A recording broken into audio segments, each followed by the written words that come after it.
Halo semuanya.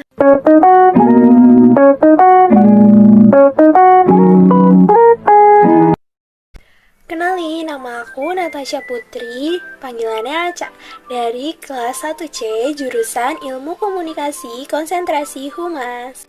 Di sini Aca akan memaparkan materi mata kuliah Metodologi Studi Islam mengenai klasifikasi pengetahuan ilmu alam, sosial, dan humaniora. Simak bareng-bareng yuk materinya.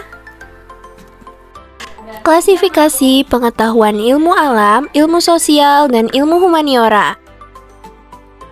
Yang akan kita bahas pada materi kali ini yaitu mengenai ilmu pengetahuan. Nah, ilmu pengetahuan ini berisi tentang pengertian dan klasifikasinya.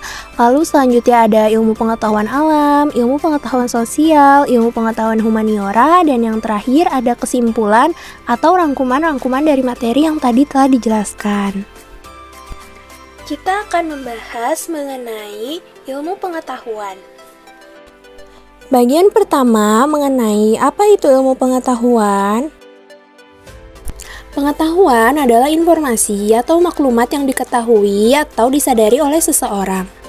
Sementara ilmu pengetahuan yang disusun dalam satu sistem yang berasal dari pengalaman, studi, dan percobaan yang telah dilakukan dipakai untuk menentukan hakikat prinsip tentang hak-hak yang sedang dipelajari. Nah, klasifikasi ilmu pengetahuan ini ada banyak, seperti contohnya ada ilmu pasti atau ilmu matematika, ilmu sosial, ilmu alam, dan masih banyak lagi. Nah, kenapa ilmu pengetahuan itu ada? Karena adanya usaha manusia untuk mencukupi kebutuhan hidupnya, dan kodrat manusia yang selalu ingin tahu akan segala sesuatu. Sehingga menyebabkan munculnya ilmu-ilmu baru yang semakin lama semakin plural atau umum yang dapat dimanfaatkan di kehidupan sehari-hari. Selanjutnya, kita akan membahas mengenai pendapat para ilmuwan mengenai ilmu pengetahuan. Yang pertama, definisi ilmu pengetahuan dari Abdurrahman Al-Khodari. Beliau mengatakan bahwa ilmu pengetahuan adalah membuahkan pikiran akan arti dari sesuatu. Nah, contohnya seperti pisang. Pikiran kita pasti dapat membayangkan arti dari kata pisang dalam pikiran. Yang kedua, dari Ashley Montagu. Ia berpendapat bahwa pengetahuan yang disusun satu sistem yang berasal dari pengamatan studi dan pengalaman untuk menemukan hakikat dan prinsip tentang sesuatu yang dipelajari. Yang ketiga dari Zakia Darajat, yaitu rumusan pengetahuan yang dilaksanakan secara objektif, sistematis, baik pendekatan deduktif maupun induktif, berasal dari Tuhan dan disimpulkan manusia melalui pemikiran para ahli. Nah, setelah kita tahu tentang apa itu ilmu pengetahuan maupun definisi serta klasifikasinya, kita akan lanjut ke chapter selanjutnya. Simak terus ya. Bagian kedua membahas klasifikasi ilmu pengetahuan alam. Ilmu eksakta atau sains adalah ilmu yang mempelajari gejala-gejala atau fenomena-fenomena alam. Ilmu pengetahuan alam ini dibagi menjadi dua kelompok, yaitu ilmu alam the physical science atau ilmu fisika yang mempelajari tentang zat-zat yang membentuk alam semesta, dan ilmu hayat atau the biological science yang mempelajari tentang makhluk hidup yang ada di dalamnya.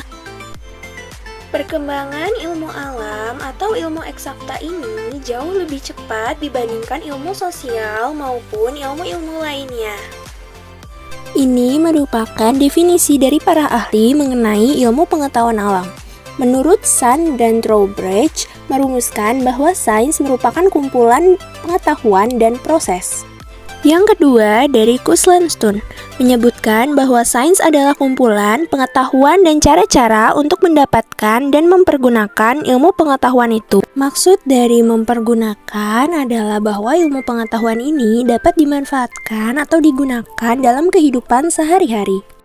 Nah, cabang-cabang ilmu alam diantaranya ada ilmu biologi, fisika, ekologi, geologi, dan masih banyak lagi. Nah, sains ini merupakan produk dan proses yang tidak dapat dipisahkan satu sama lain, karena kedua halnya saling berkaitan. Karena tanpa adanya produk, maka tidak akan ada proses. Begitupun sebaliknya. Tingkat kepastian ilmu sains ini juga lumayan tinggi loh, karena mengingat objeknya yang sangat konkret atau nyata. Karena hal ini pula, ilmu sains juga disebut sebagai ilmu pasti atau ilmu yang memang benar-benar tidak ada bantahannya. Selanjutnya, kita akan masuk ke slide berikutnya. Simak terus ya. Sains sebagai proses merupakan langkah-langkah yang ditempuh para ilmuwan untuk melakukan penyelidikan dalam rangka mencari kejelasan tentang gejala alam. Nah, jadi ketika suatu ilmuwan menemukan gejala alam baru, ilmuwan tersebut akan mencari proses dari bagaimana sih terbentuknya suatu gejala alam tersebut, terus menyimpulkan apa sih gejala alam itu. Nah, langkah-langkah yang ditempuh para ilmuwan antara lain, yang pertama merumuskan masalah, yang kedua merumuskan hipotesis, ketiga merancang eksperimen, keempat mengumpulkan data, kelima menganalisis, dan keenam penyimpulan. Oke, tadi merupakan pemaparan materi mengenai klasifikasi ilmu alam. Kita akan masuk ke materi yang selanjutnya tentang klasifikasi ilmu sosial. Terus disimak ya. Bagian ketiga mengenai klasifikasi ilmu pengetahuan sosial. Ilmu sosial atau social science merupakan sekelompok disiplin ilmu akademis yang mempelajari aspek-aspek yang berhubungan dengan manusia dan lingkungan sosialnya. Ilmu ini berbeda dengan ilmu humaniora karena menekankan penggunaan metode ilmiah, termasuk dalam hal ini adalah metode kualitatif dan kuantitatif. Tujuan ilmu sosial adalah mengkaji keteraturan yang terdapat dalam hubungan manusia. Nah, cakupan kajian ilmu sosial ini juga termasuk luas karena menyangkut pola interaksi ataupun pola perilaku manusia di kehidupan sekarang maupun di masa lalu. Ini merupakan definisi para ahli terkait ilmu sosial. Kalau slide-nya kecepatan, bisa di-pause ya. Ilmu sosial ini terbentuk dari beberapa ilmu, seperti ilmu antropologi, sosiologi, dan psikologi. Ini merupakan cabang-cabang dari ilmu sosial. Oke, tadi merupakan paparan-paparan materi mengenai klasifikasi ilmu pengetahuan sosial. Selanjutnya, kita akan masuk ke chapter ketiga mengenai klasifikasi ilmu pengetahuan humaniora. Klasifikasi ilmu pengetahuan humaniora. Nah, sebelumnya, apa sih yang terlintas di pikiran kalian mengenai ilmu humaniora ini atau mengenai kata humaniora ini? Jujur yang terlintas di pikiran aku saat mendengar kata humaniora ini itu ada adab, norma, manusia, terus ada keadilan, dan masih banyak lagi. Nah, kita langsung bahas aja ya tentang ilmu humaniora ini. Bisa dibaca ya teman-teman mengenai pengetahuan ilmu humaniora ini. Kalau slide-nya kecepatan, pause aja ya.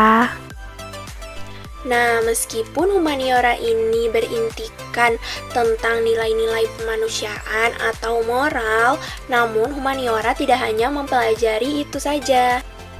Humaniora ini juga mempelajari tentang kebudayaan-kebudayaan manusia ataupun kebudayaan-kebudayaan yang ada pada suatu masyarakat. Ini merupakan definisi para ahli tentang ilmu humaniora. Bisa teman-teman simak dan teman-teman pahami sendiri ya. Nah, itu merupakan paparan materi dari klasifikasi ilmu pengetahuan humaniora.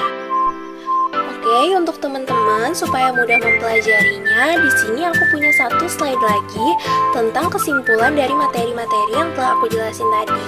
Semoga aja slide ini bisa membantu pemahaman teman-teman sekalian dalam mempelajari ketiga ilmu pengetahuan tersebut.